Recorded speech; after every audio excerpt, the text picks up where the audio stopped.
أعوذ بالله من الشيطان الرجيم بسم الله الرحمن الرحيم لقد جاءكم رسول من أنفسكم عزيز عليه ما عنتم حريص عليكم بالمؤمنين رؤوف رحيم وإن تولوا فقل حسبي الله لا إله إلا هو عليه توكلت وهو رب العرش العظيم صدق الله العظيم.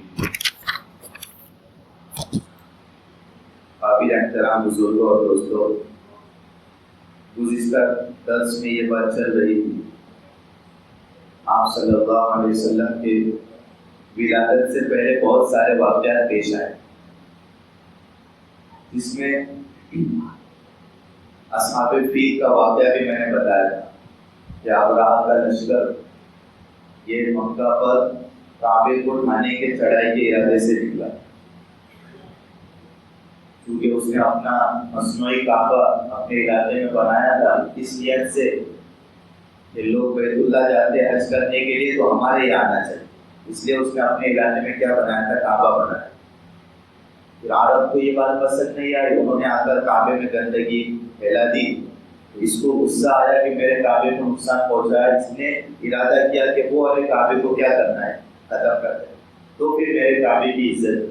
چنانچہ وہ ارادے سے نکلا تھا چڑھائی کے، راستے میں بہت سارے واقعات پیش آئے، جس میں جو بھی قبیلہ آتا تھا اس کو فتح کرتے ہوئے یہ آگے بڑھتا تھا۔ درمیان میں پھر عبد المطلب بھی آئے، 200 اونٹ ان کے پکڑ لیے تھے، تو 200 اونٹ چھڑانے کے لیے تشریف لائے، اور اس نے کہا کہ میں تو تمہیں عقل مند سمجھ رہا تھا کہ تم تو کعبے کی بات کرنے کے لیے آتے، تم تو اپنے اونٹوں کی پڑی ہے تمہیں۔ عبد المطلب کا جواب کہ میں اونٹوں کا مالک ہوں اور کعبے کے مالک اللہ تعالیٰ ہے، وہ جانے، اس کا گھر جانے۔ چنانچہ پورا واقعہ آگے اللہ تعالیٰ کی طرف سے ابابیل پرندے متعین جو باریک کنکری لے کر آئے، اور وہ جو برستے تھے تو وہ ان کو چیر کر نکل جاتے، ایسے ابراہ کا لشکر تباہ و برباد ہو۔ میں نے بتایا تھا یہ واقعہ ابراہ بادشاہ کا اسی سال ہوا ہے جس سال آپ صلی اللہ علیہ وسلم کی ولادت ہوئی، جس سال آپ صلی اللہ علیہ وسلم کی پیدائش ہوئی ہے اسی سال یہ واقعہ پیش آیا۔ لہٰذا علماء نے لکھا ہے کہ آپ صلی اللہ علیہ وسلم کی پیدائش سے پہلے آپ کے پیدائش کے وجہ سے اللہ تعالیٰ نے یہ غیبی مدد اور نصرت مکہ والوں کی قریش کی۔ ارحاسات کہتے ہیں اس کو، معجزات کس کو کہتے ہیں؟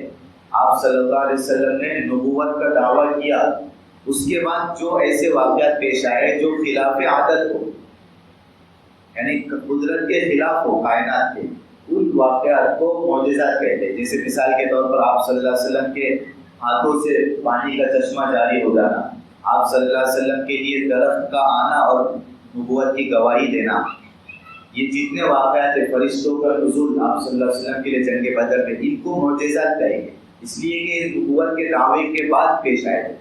اور ولادت کے پہلے، آپ صلی اللہ علیہ وسلم کی ولادت سے پہلے یا ولادت کے وقت جو خارج عادت واقعات پیش آتے ہیں خلاف عادت، ان کو ارحاسات کہتے ہیں، الف سے، الف را ہا الف صاد الف تا، ارحاسات۔ اس کا مطلب یہ ہے کہ ولادت کے پہلے کچھ ایسے واقعات کہ جس سے یہ پتہ چلے کہ کوئی شخصیت بڑی دنیا کے اندر آنے والی ہے۔ تو چونکہ آپ صلی اللہ علیہ وسلم کو آنے کو صرف 50 یا 55 دن باقی ہے، اور یہ واقعہ فیل اللہ تعالیٰ نے بتلایا کہ دیکھو ہم نے تمہاری مدد کی ہے قریش کی، اس کا مطلب کہ کچھ تم سے ہم چاہتے ہیں، تمہارے علاقے کے اندر ہم کوئی شخصیت بھیجنا چاہتے ہیں۔ ورنہ علماء نے لکھا ہے کہ اہل قریش جو ہے وہ باطل پر تھے، بت پرستی میں مبتلا تھے، اور جو یہ ابراہ بادشاہ تھا اور ایران اور عراق کے جو بادشاہ تھے یہ حق پر تھے، اس لیے کہ عیسائی مذہب اس وقت چل رہا تھا۔ آپ صلی اللہ علیہ وسلم کے آنے سے پہلے لوگ عیسائی مذہب پر تھے، اور اس وقت وہ سچا مذہب، اور یہ قریش جو ہے عیسائی مذہب پر نہیں تھے، یہ بت پرستی میں مبتلا تھے۔ اس لیے علماء نے لکھا ہے کہ آپ صلی اللہ علیہ وسلم کے آنے کی وجہ سے قریش کی اللہ نے مدد کی ہے، ورنہ حق پر تو وہ لوگ تھے۔ اللہ کو بتلانا تھا کہ دیکھو ابھی آپ آ رہے ہیں، اس لیے ان کی غیبی مدد اور نصرت مکہ والوں کی۔ اس لیے آپ صلی اللہ علیہ وسلم کی ولادت اس واقعے سے، ابراہ کے واقعے سے 50 یا 55 دن کے بعد، کتنے 50 یا 55 دن کے بعد 8 ربیع الاول کو پیر کے دن اپریل کے مہینے میں 571 عیسوی مکہ مکرمہ میں صبح صادق کے وقت ابو طالب کے مکان میں پیدا ہوئے آپ صلی اللہ علیہ وسلم. یہ آپ کی ولادت ہے. یہ جو میں نے 8 ربیع الاول کہی ہے، یہ سیرت مصطفیٰ جو کتاب مولانا ادریس کاندھلوی رحمۃ اللہ علیہ 3 پارٹ کے اندر وہ کتاب ہے، بہت زبردست ہے. ہر مسلمان کے گھر میں یہ سیرت مصطفیٰ ہونی چاہیے مولانا ادریس صاحب کاندھلوی کی، اور اس کو پڑھتے بھی رہنا چاہیے. بہت زبردست ہے. مختصر میں مسلمان کو پوری زندگی آپ کی معلوم ہو جائے. وہ کہتے ہیں مولانا ادریس صاحب کاندھلوی رحمۃ اللہ علیہ کے اکثر محدثین اور فقہا کا اس بات پر اتفاق ہے کہ 8 ربیع الاول کو پیر کے دن آپ کی ولادت ہوئی. کتنے؟ 8 ربیع الاول. ہمارے یہاں جو تاریخ مشہور ہے وہ 12 ربیع الاول ہے، کیونکہ 12 ربیع الاول بھی بعض علماء نے یہ بھی کہا کہ 12 ربیع الاول تھی، اور یہ کہتے ہیں کہ 8 ربیع الاول. اور ایک کتاب ہے رحمت للعالمین، سید سلیمان ندوی ان کی کتاب ہے رحمت للعالمین. اس میں وہ لکھتے ہیں کہ اکثر فقہا محدثین کی رائے 9 ربیع الاول کو ولادت ہے. کتنی؟ 9 ربیع الاول. یہ 8 کہتے ہیں رحمت للعالمین میں 9 ربیع الاول، اور دوسرے علماء کے نزدیک 12 ربیع الاول، اور ہم سب کے نزدیک بھی 12 ربیع الاول. اس لیے تو 12 ربیع الاول کو آپ لوگ سب ولادت کی خوشی اور عید میلاد النبی بناتے ہیں. حالانکہ علماء جو سب ہم سے زیادہ سیرت جاننے والے اور اپنے سے زیادہ گہرا مطالعہ رکھنے والے، وہ اب تک فیصلہ نہیں کر پائے کہ کون سی تاریخ کو ولادت ہے، اور ہم ان سے زیادہ معلومات اور گہرائی اور علم رکھنے والے ہم نے فیصلہ کر دیا کہ 12 ربیع الاول کو آپ کی کیا ہے؟ ولادت ہے. اس لیے برتھ ڈے بھی منانا ہے، ولادت کی خوشی بھی منانا ہے، اور سنت کے خلاف کام بھی کرنا ہے، صحابہ کے طریقے کے خلاف بھی کام کرنا ہے. یہ ہم نے فیصلہ کرنا ہے. اس لیے 12 ربیع الاول کو کیا کرتے ہیں؟ فیصلہ کر کے عید میلاد بناتے ہیں. حالانکہ 12 ربیع الاول کوئی فکس ڈیٹ نہیں ہے آپ کی ولادت. 12 ربیع الاول وفات کی آپ کی تاریخ ہے کہ اسی تاریخ کو آپ کا انتقال ہوا تھا. بتاؤ، تو ولادت کی تاریخ اور وفات کی تاریخ، تو یہ کون سی خوشی بنا رہے ہو؟ ولادت کی کر رہے ہو یا وفات کی؟ کون سی خوشی بنا؟ تو بہرحال یہ بتلانا ہے کہ 8 ربیع الاول یا 9 ربیع الاول یا 12 ربیع الاول کو آپ صلی اللہ علیہ وسلم کی ولادت بھی مکہ مکرمہ ابو طالب کے مکان پر. تو آپ صلی اللہ علیہ وسلم کی پیدائش سے پہلے اور پیدائش کے وقت برکات کا بہت زیادہ ظہور ہوتا تھا. کسی نبی کا معاملہ دیکھو ایسا نہیں ہے، کسی نبی کا، پوری جتنے نبی آئے، کہ آپ کے نبی کے آنے سے پہلے ان کا تذکرہ ہو یا ان کا چرچا ہو. صرف آپ صلی اللہ علیہ وسلم کی ذات مبارک ایسی ہے کہ ابھی آپ دنیا میں بھی تشریف نہیں لائے تھے، اس سے پہلے آپ کا تذکرہ اور آپ کا چرچا لوگوں میں ہوتا تھا. میں نے بتایا تھا تبا بادشاہ گزشتہ درس میں کہ اس کو جب پتا چلا کہ اس علاقے میں ایک نبی آنے والے، تو اس نے جب ہی خط لکھ دیا تھا کہ اگر نبی میرے زمانے میں آ گئے تو میں ان کا وزیر رہوں گا، ان کی خدمت کروں گا، ان کے ساتھ جنگوں میں شریک رہوں گا، اور ان کے لیے گھر بھی تعمیر کر کے چلے گئے. تو ابھی آئے نہیں، اس سے پہلے لوگ ان کی نبوت کی اور آپ کی نبوت کی دعوے دار، نبوت کی آپ کی گواہی دینے والے بنے. یہ تبا بادشاہ. اور ایک کعب اخبار، اسی طرح تورات میں اور انجیل میں بھی بے شمار جگہ آپ کی کیا ہے؟ تذکرے. کعب اخبار سے منقول ہے کہ کتاب کتب سابقہ میں، یعنی جو پہلی کتابیں گزر چکی ہے، اس میں آپ صلی اللہ علیہ وسلم کی یہ شان ذکر ہے کہ محمد اللہ کے رسول کی ولادت مکہ میں ہوگی اور ہجرت مدینہ میں ہوگی، اور ان کی حکومت اور سلطنت شام میں قائم ہوگی. یعنی مکہ سے لے کر مدینہ سے لے کر شام اور ایران اور عراق، ہر طرف کیا ہے؟ آپ کی حکومت جائے گی آپ کے انتقال تک. یہ تورات کے اندر اور پہلی کتابوں کے اندر لکھا جاتا ہے. تو یہ آپ صلی اللہ علیہ وسلم کی شان ہے، آپ کی عظمت ہے کہ آپ ابھی دنیا میں بھی تشریف نہیں لائے، لیکن آپ کے تذکرے پہلے سے کتابوں کے اندر اور لوگوں کے درمیان کیا تھے؟ مذاکرے کیا تھے. چنانچہ فاطمہ بن عبداللہ کہتی ہے کہ میں آپ صلی اللہ علیہ وسلم کی ولادت کے وقت آمینہ کے پاس تھی. یعنی یہ میں وہ بتا رہا ہوں کہ برکات کا ظہور کیسے ہو رہا ہے، یعنی معجزے یا ارحاسات کیسے کیسے پیش آئے. تو کہتی ہے کہ میں آپ کے ولادت کے وقت آمینہ کے پاس تھی، جو آپ کی والدہ محترمہ. دیکھا کہ تمام گھر نور سے بھر گیا جب آپ کی ولادت، اور آسمان کی ستارے جھکے آتے تھے. ستارے جو تھے وہ جھکے آ رہے تھے، گویا کہ ابھی مجھ پر گر پڑے، ابھی مجھ پر گر پڑے. اور حضرت آمینہ یہ بھی خود کہتی ہے کہ ولادت کے وقت ایک نور میں نے دیکھا تھا جو پورے گھر کے اندر پورے آس پاس میرے روشن ہو گیا تھا جب آپ کی ولادت، اور شام کے محل روشن اور بصرہ کے محل بھی روشن مجھے نظر آ کہ حضرت آمینہ کے جملے۔ تو علماء نے لکھا ہے کہ جو ستارے کے جھکے آنے کا کیا مطلب ہے؟ اس کا مطلب یہ ہے کہ عن قریب زمین سے کفر اور شرک کی ظلمت اور تاریکی دور ہو رہے ہے نا، کیونکہ زمین پر ابھی کفر اور شرک کی ظلمتیں، بت پرستی، بتوں کی عبادت، یہ ساری چیزیں کیا تھی؟ زمین پر شروع تھی۔ اب یہ ساری تاریکی ہے، اندھیرا ہے، ظلمت ہے۔ اب آپ صلی اللہ علیہ وسلم تشریف لائیں گے تو سارے انوار و ہدایت سے تمام زمین روشن اور منور ہو جائے۔ قَدْ جَاءَكُم مِّنَ اللَّهِ نُورٌ وَكِتَابٌ مُبِينٌ۔ پھر اس کے بعد ایک واقعہ یہ بھی پیش آیا، جب آپ صلی اللہ علیہ وسلم کی ولادت ہوئی تو ایک یہودی مکہ کے اندر تھا۔ آپ کے ولادت کے وقت اس نے قریش سے کہا کہ مجھے ایسا لگ رہا ہے کہ آج کوئی شخصیت یا کوئی بچہ تمہارے وقت پیدا ہو، تو آپ ذرا تحقیق کر کے مجھے بتا۔ قریش نے کہا کہ ہمیں تو نہیں معلوم، ہم تحقیق کر کے آپ کو بتاتے۔ چنانچہ وہ تحقیق کرنے کے لیے گئے تو آ کر بتلائے یہودی سے کہ ہاں عبد المطلب کے وہاں کیا ہوا ہے، پوتا ہوا ہے، یعنی عبداللہ کے وہاں لڑکا پیدا ہوا۔ چنانچہ یہودی نے فوراً کہا کہ مجھے بھی لے کر چلو، مجھے ان کی زیارت کرنی، مجھے دیکھنا ہے۔ اب یہ یہودی گیا اور جیسے ہی آپ صلی اللہ علیہ وسلم کی طرف نظر پڑی تو یہ فوراً بے ہوش ہو گیا، کیونکہ علماء نے لکھا ہے کہ ولادت کے وقت سے ہی مہر نبوت آپ کے پیٹھ مبارک کے اوپر تھی۔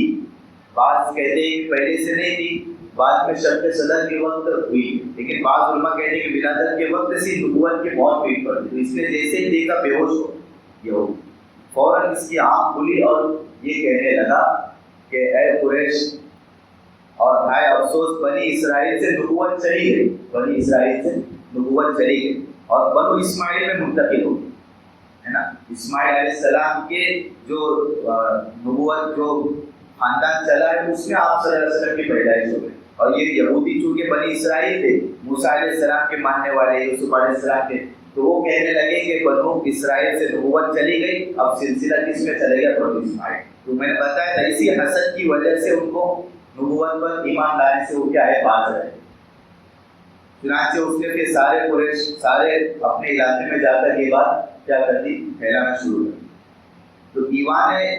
اور ایک واقعہ یہ پیش آیا، جیسے ہی آپ صلی اللہ علیہ وسلم کی ولادت ہوئی تھی تو کسریٰ کے جو اس کا ایوان کسریٰ تھا، محل کے اندر کنگرے لٹکے ہوئے تھے، تقریباً 14 ایسے بنے ہوئے رہتے ہر دیوار کے اوپر، چاند نما یا جیسے بھی ہے کنگرے جس کو کہتے ہیں۔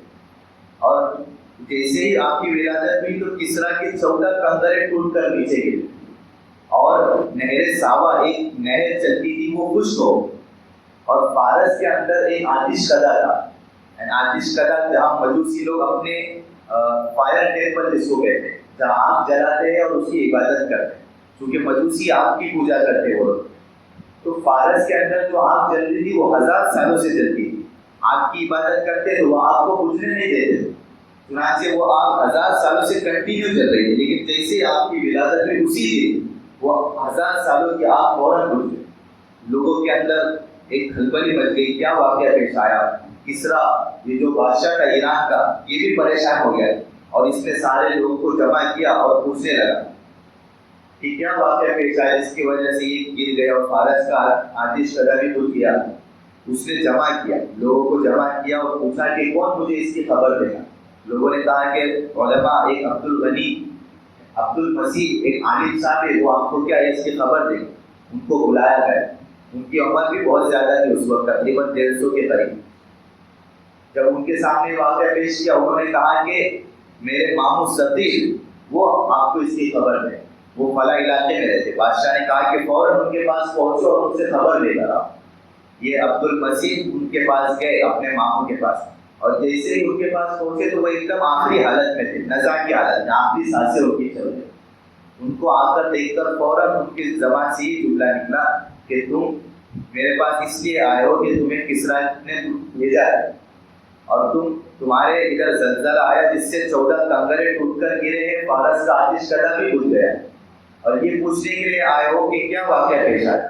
اور اسی درمیان میں اسی وقت موبزان ایک شخص تھا، اس نے بھی خواب دیکھا تھا. اس نے یہ خواب دیکھا کہ عرب اونٹ جو ہے گھوڑے کو کھینچے لے جا رہے ہیں، اونٹ جو ہے گھوڑے کو کھینچے لے جا رہے اور پورے عرب کے باہر عالم میں اونٹ پھیل گئے.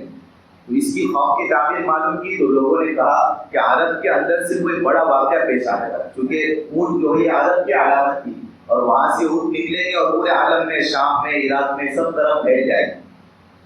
تو اس نے پورا جو سبھی عالم صاحب تھے انہوں نے پورے بات بتلا دی جو ان کو کہتے ہیں، اور اس نے کہا کہ اب یہ بابل یہ شام کے رہنے کے لیے نہیں ہے، شام والوں کے لیے رہنے کے لیے نہیں رہے گا. اب مدینہ میں، مکہ کے اندر کوئی نبی آنے والے ہیں جو کیا ہے جس پر تم سب کو ایمان لانا. یہ بات کہہ کر ان کا انتقال ہو گیا ہوا. اس نے آ کر کسریٰ بادشاہ کو خبر دی اور یہ سارا واقعہ سنایا، اور فوراً کسریٰ بادشاہ کہنے لگا کہ 14 کنکریں ٹوٹ کر گریں گے، اس کا مطلب جلدی تمہاری سلطنت 14 پشتوں تک چلے گی اور ختم ہو جائے. وہ کہنے لگا 14 پشت تو بہت زمانہ چلے گی مطلب ہماری. حالانکہ علماء نے لکھا ہے کہ 10 ان کی بادشاہ تو آپ صلی اللہ علیہ وسلم کے زمانے میں 4 سال کے اندر ختم ہو گئی. ایران کی جو حکومت تھی 10 سال کے اندر، 4 سال کے اندر 10 حکومتیں ختم ہو گئی، اور جو بچی 4 ہے وہ حضرت عثمان رضی اللہ عنہ کے زمانے میں وہ 4 بھی ختم ہو گئی. چنانچہ یہ 14 حکومتیں جو 14 کنکریں ٹوٹ کر گرے تھے وہ حضرت عثمان رضی اللہ عنہ کے زمانے میں یہ بات صادق تھا. اس کے بعد حضرت علی رضی اللہ عنہ کے زمانے میں تو پوری طرح حکومت کر گئی تھی، ایران میں قیصر کسریٰ سب مسلمانوں کے قبضے میں تھا. یہ ایک واقعہ پیش آیا.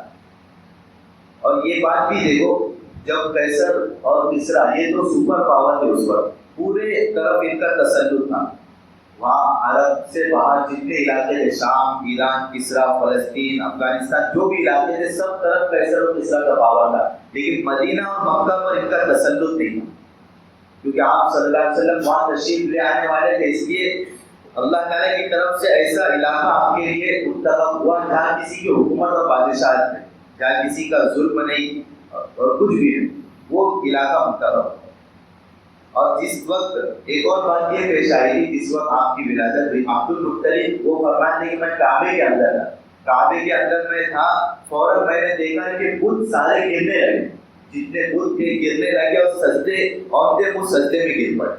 اور ایک غیبی آواز آئی کہ ایک شخص نمودار ہوگا اور جو نبی ہوگے اور جس کی وجہ سے یہ سارے بتوں کا خاتمہ ہوگا، جس پر سارے قریش، اکثر قریش ایمان بھی لائیں، اور جو نئے ایمان لائیں گے ان کو وہ یہاں سے کیا کریں گے، نکال دیں. یہ بھی ایک معجزہ، یہ بھی ایک خاص واقعہ پیش آیا. چنانچہ علماء نے لکھا ہے کہ آپ صلی اللہ علیہ وسلم کی صفات ہے کہ جب آپ کی ولادت ہوئی تو آپ مقتول پیدا ہوئے تھے. ان کے دادا عبد المطلب تعجب سے کہنے لگے کہ میرے اس بیٹے کی بڑی عجیب شان ہوگی، نہایت نظیف اور پاک صاف ستھرے آپ کی ولادت ہوئی تھی، کوئی گندگی کوئی آلائش آپ کے جسم پر نہیں تھی. جب آپ کی ولادت ہوئی بالکل صاف ستھرے مختون پہلے سے کیا ہوئے تھے، آپ کی ولادت ہوئی. اور اس کے بعد چنانچہ ولادت کے 7ویں روز آپ کا عقیقہ کیا گیا. ولادت کے 7ویں روز آپ کا عقیقہ ہوا اور محمد آپ کا نام رکھا گیا. یہ محمد جو نام رکھا گیا یہ بھی اللہ کی طرف سے الہام ہوا تھا عبد المطلب کو خواب کے اندر. اور حضرت آمینہ جو ہے آپ کی والدہ کو، ان کو بھی خواب کے اندر یہ آ کر بتلایا جاتا ہے کہ تمہیں تمہارے گھر کے اندر ایک بہت عظیم الشان بچہ ولادت پانے والا ہے، اس کا نام محمد رکھنا یا احمد رکھنا. عبد المطلب کا خواب بھی انہوں نے دیکھا تھا خواب کے اندر عبد المطلب نے کہ ان کے پیٹھ کے اندر سے ایک زنجیر نکلی جس کا ایک حصہ آسمان کی طرف ہے، ایک حصہ زمین کی طرف ہے، اور دوسرے 2 حصے مشرق اور مغرب میں پورے زنجیر پھیلی ہوئی ہے.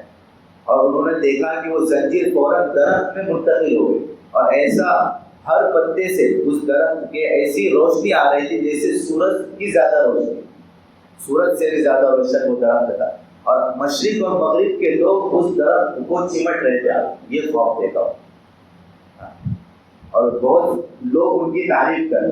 تو محمد جو لفظ ہے اس کا مطلب یہ ہے کہ تعریف کیا ہوا شخص، کہ سب لوگ اس کی تعریف کر رہے ہیں، یہ مطلب ہے عربی میں محمد کا. چنانچہ عبد المطلب نے خوف سے بیدار ہو کر فوراً یہ فیصلہ کیا کہ میں ان کا نام محمد رکھوں گا کہ سب لوگ ان کی تعریف کریں. اور حضرت آمینہ کو بھی خواب دکھایا گیا. چنانچہ محمد آپ کا نام رکھا گیا. قرآن کے اندر بھی اس کا تذکرہ ہے محمد رسول اللہ. ایک جگہ یہ ہے 26ویں پارے میں، اور دوسری طرف احمد جو 28ویں پارے میں، وہاں ان کا یہ نام تذکرہ کیا گیا. چنانچہ محمد نام کے بہت ساری فضیلت علماء نے لکھی ہے کہ محمد نام رکھنے سے برکات اور ظہور ہو سکتے. اس نیت سے اگر کوئی محمد نام رکھ رہا ہے اپنے لڑکے کا کہ آپ صلی اللہ علیہ وسلم کے طریقے پر آپ کا نمونہ یہ بنے، تو علماء نے لکھا ہے کہ ہو سکتا ہے، اور بہت زیادہ امید ہے کہ وہ بچہ آپ صلی اللہ علیہ وسلم کے کامل اتباع سنت والا بن جائے، آپ کے طریقے پر چلنے والا بن جائے. اس لیے کہ نام کس جو ہوتا ہے اس کی صفات بچے کے اندر منتقل ہوتی ہے. تو نام رکھنے میں بھی اتفاق اچھا ہونا چاہیے. صحابہ کا نام ہو، انبیاء کا نام ہو، ایسا نام نہ ہو جس کو جو ہمارے زمانے میں لوگ رکھتے ہیں. یونیک بالکل ہونا چاہیے. گوگل پہ سرچ کرتے ہیں کہ کیا نام رکھنا چاہیے. اب وہ نام ایسے آتے ہیں جس کا نہ کوئی مطلب ہے، نہ کوئی صحابی کا نام، نہ کوئی اللہ والے کا نام.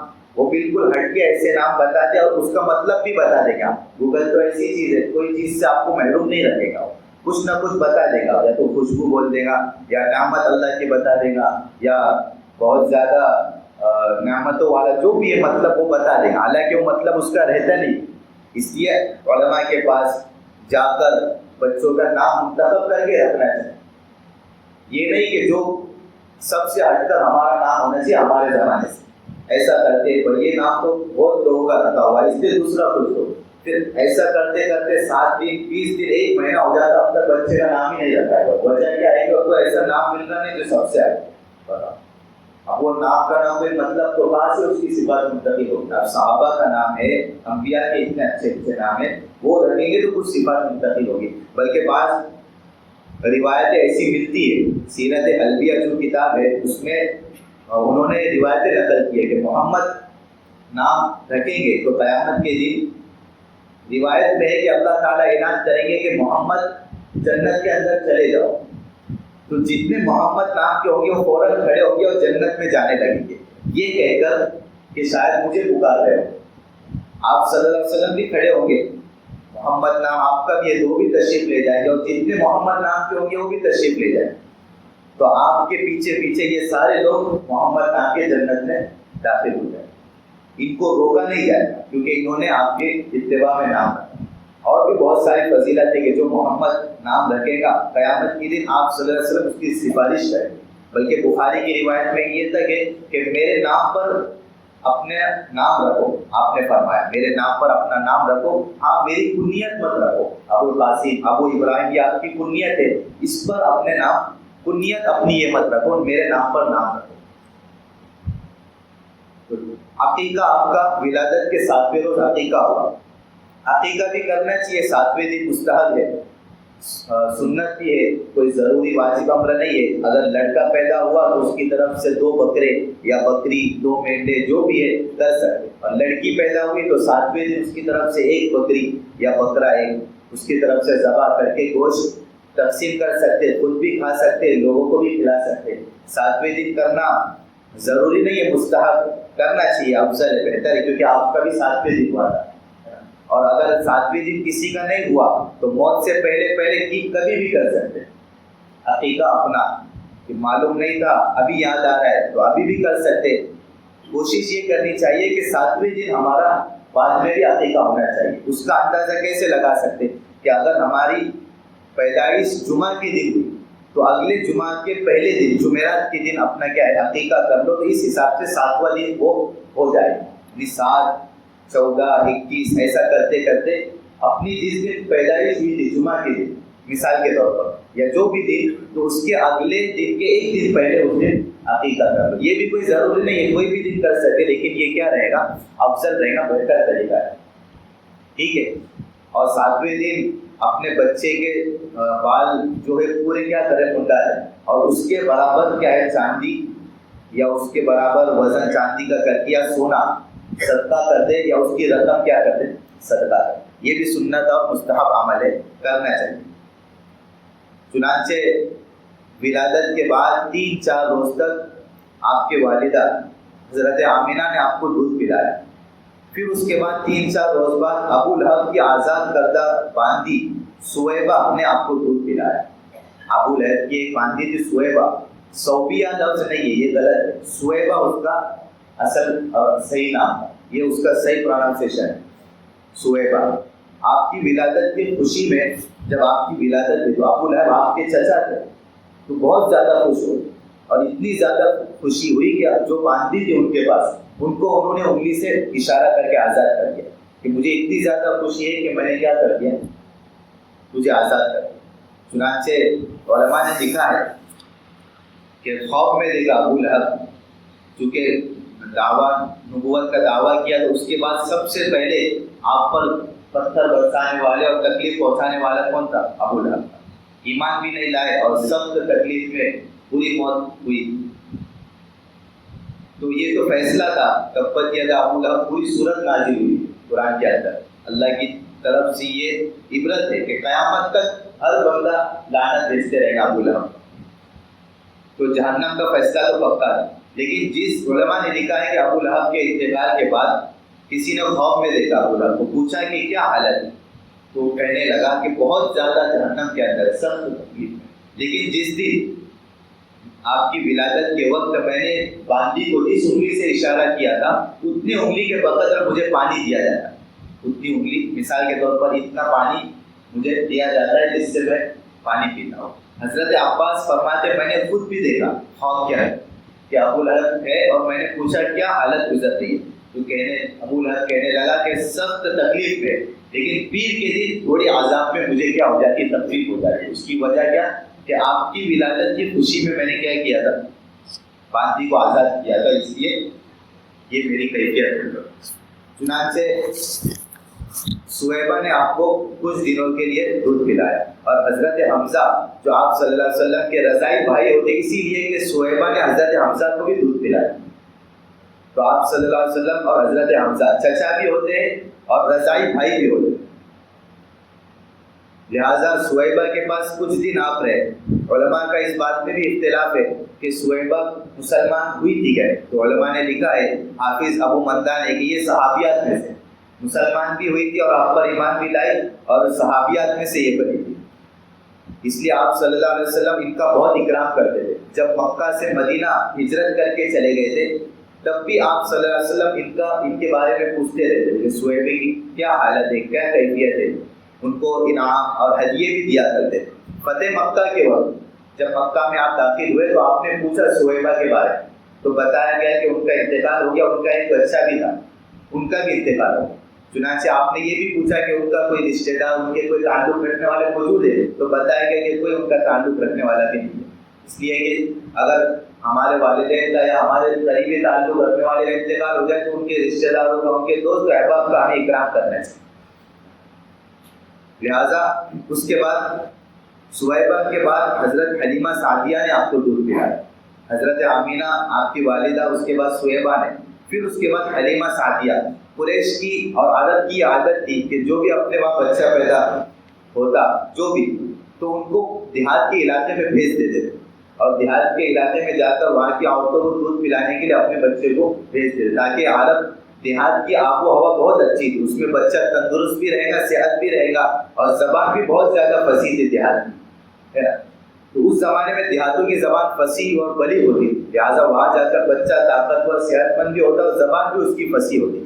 لہٰذا عام مزاج تھا عرب کا. تھوڑا بچہ 2-3 مہینے کا ہو گیا تو فوراً کیا کر دیتے، بھیج دیتے. چنانچہ حلیمہ سعدیہ، یہ قبیلہ بنو سعد کی رہنے والی، یہ تشریف لائی، اور دیہات کی عورتیں سب آیا کرتی تھی مہینے کے اندر عرب کے اندر کہ کوئی اگر بچہ ہو تو ہمیں کیا ہے، دے دو، خدمت کریں گے، کچھ پیسے بھی لے لیں گے. چنانچہ تشریف لائی کا خاندان، ان کے پاس اپنا ایک دودھ پیتا بچہ بھی تھا حلیمہ سعدیہ کے پاس، اور آ کر پوچھنے لگی کہ کوئی بچہ ہے. تو جتنے بچے تھے سب قبیلہ بنو سعد سے بہت سارے لوگ آئے تھے، سب نے لے لیا. آپ صلی اللہ علیہ وسلم کو جس کے سامنے پیش کیا جاتا تو لوگ انکار کرتے تھے، کیونکہ آپ یتیم تھے. کوئی آپ والد صاحب کا انتقال ہو گیا تھا، اب والد نہیں ہے تو کوئی خدمت کے پیسے بھی نہیں دے گا، اس لیے لوگ کہتے تھے نہیں ہمیں ان کی ضرورت ہے، کوئی دوسرا بچہ بتاؤ، کوئی جس کے والد صاحب ہو جو ہمیں پیسے بھی دے گا. تو آپ صلی اللہ علیہ وسلم کا لوگ انکار کرتے ہیں۔ حلیمہ سعدیہ غریب بھی تھی، ان کے پاس ایک لاغر دبلی اٹھنی تھی جو چل بھی نہیں سکتی تھی، چابک مار مار کے اس کو چلانا پڑتا تھا، اور بچہ تھا دودھ پیتا، اس کو بھی دودھ ٹائم پہ نہیں ملتا تھا کیونکہ خود بھی بھوکا رہنا پڑتا تھا حلیمہ سعدیہ کو، کہ ان کے پستان میں بھی دودھ نہیں تھا جس کی وجہ سے وہ بچے کو پلائے، شوہر ان کے ساتھ تھے وہ بھی بھوکے رہتے تھے، تو راتوں میں 2-3 رات ان کی بھوک کی حالت میں گزر گئی۔ تو انہوں نے دیکھا کہ کوئی بچہ مل نہیں رہا ہے، تو انہوں نے جانے کا ارادہ کر لیا۔ اب جا رہے تھے تو اللہ کی طرف سے دل کے اندر خیال آیا کہ اس بچے کو لے لو، کیونکہ وہ یتیم بچہ ہے لیکن وہ در یتیم ہے، آگے جا کر وہ لوگوں کی کفالت اور بہت زیادہ مہمان نواز ضیافت کرنے والے ہو۔ حلیمہ سعدیہ کے دل کے اندر ایک فوراً خیال آیا، فوراً شوہر سے کہا کہ مجھے اس بچے کو لینا ہے اور ان کو لے کر ہی میں جاؤں۔ چنانچہ تشریف لائے اور ان کو آپ صلی اللہ علیہ وسلم کو لے لیا اور جانے لگے۔ کچھ دنوں وہی قیام ہوا تو وہ کہتی ہے جیسے میں نے آپ کو لیا تو میرے پستان کے اندر دودھ آ گیا، اور اتنا دودھ کہ آپ صلی اللہ علیہ وسلم نے بھی دودھ پیا، اور جو شیرخوار بچہ آپ کے ساتھ تھا حلیمہ سعدیہ کے ساتھ، انہوں نے بھی سیر ہو کر دودھ پیا۔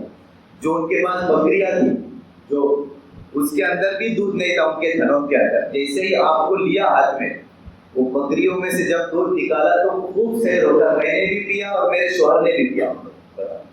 اور جب جانے کا وقت آیا ہمارے قبیلے میں، تو پھر جو اونٹنی ہماری تھی اس کو مار مار کر ہٹایا اور لے چلانا پڑتا تھا، اس پر جیسی سوار ہوئے تو سب سے تیز اونٹنی بن گئی، سب سے بجلی کی طرح تیز بھاگے لگی۔ لوگ تعجب سے دیکھنے لگے کہ حلیمہ تیری اونٹنی تو چل نہیں سکتی تھی، کیا ہو گیا کہ تیری اونٹنی میں ایسی طاقت آ گئی؟ یہ آپ صلی اللہ علیہ وسلم کا معجزہ اور ارہاسات تھے۔ چنانچہ پھر جب آپ کو لے کر گئے قبیلہ اپنے قبیلے میں، تو وہاں آپ کی حلیمہ سعدیہ کی جو بکریاں تھیں ان میں بھی دودھ نہیں تھا، چرانے کے لیے لے کر جاتے، دوسرے دن جب بکریاں چر کر آئی تو خوب تازی اور دودھ سے ان کے تھن بھرے ہوئے تھے، اور جو دوسرے لوگوں کی بکریاں تھیں وہ ان کے دودھ تھنوں سے وہ بالکل خالی۔ تو لوگوں نے کہا کہ جب حلیمہ سعدیہ کی بکریاں چرتی ہے وہاں ہماری بکریوں کو چراؤ۔ چنانچہ جب حلیمہ سعدیہ کی بکریاں چرتی تو لوگوں نے اپنے بکریاں وہاں چرائی، دوسرے دن پھر آئے تب بھی حلیمہ سعدیہ کی بکریاں تو خوب دودھ سے سیر، لیکن ان کی بکریاں ویسی خالی واپس۔ تو یہ آپ صلی اللہ علیہ وسلم کے معجزات اور آپ کے ارہاسات تھے، یعنی آپ کو جیسے ہی لیا تو بے شمار واقعات اور بے شمار کرامات اور ظاہر ہوئی۔ چنانچہ اس کے بعد پھر شق صدر کا واقعہ پیش آیا۔ شق صدر میں نے بتایا تھا، یعنی آپ کا سینہ کاٹ کر اس میں سے دل نکال کر، تو یہ 4 مرتبہ ہوا تھا۔ تو یہ مکمل واقعہ یہ حلیمہ سعدیہ کے پاس رہتے ہوئے ہی پیش آیا۔ وہ کس طرح آیا تھا اس کا تذکرہ آئندہ کل کریں گے انشاءاللہ۔ وہ 4 مرتبہ پیش آیا تھا، اور کون آئے تھے جبرائیل اور میکائیل، اور کیوں شق صدر کیا گیا تھا وہ بھی واقعہ آئندہ کل، اس کی وجوہات اور کتنی مرتبہ ہوا تھا، اور پھر مہر نبوت کب لگائی گئی تھی اس کا تذکرہ آئندہ کل کریں گے انشاءاللہ۔